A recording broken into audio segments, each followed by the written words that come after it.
સુરતના મહુવામાં વન વિભાગની બેદરકારી જોવા મળી, જ્યાં પાંજરે પુરાયેલો દીપડો વન વિભાગની બેદરકારીના કારણે ફરાર થઈ ગયો. નિહાલી ગામે દીપડો દેખાતા પાંજરું મૂકવામાં આવ્યું હતું. દીપડો પાંજરે પણ પુરાયો ખરો, પરંતુ પાંજરું ભંગાર હાલતમાં હતું. આથી પાંજરું તોડી અને દીપડો ભાગી ગયો. દીપડો બહાર આવતા જ ગામમાં નાસભાગ બચી ગઈ. જોકે રાહતની વાત એ રહી કે દીપડાએ કોઈ પર હુમલો ન કર્યો અને મોટી ઘટના બનતા રહી ગઈ. જે આપણે મારણ માટે મૂકીએ છીએ એનો પણ જીવ બચાવવાનો છે. અમે એને દાખલા તરીકે મૂકીએ છીએ તો હું એને મરવા માટે અમે મૂકીએ છીએ, એવું તો ન બની શકે.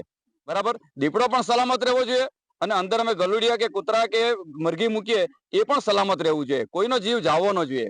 એટલે મારી એક વિનંતી છે કે આ વન વિભાગને ખાસ કે જે પિંજરામાં છે તે જે પશુ આહાર મૂકીએ છીએ અને પશુને જે મારણ માટે મૂકીએ છીએ એની પણ સલામતીને ધ્યાનમાં રાખીને પિંજરા બનાવે.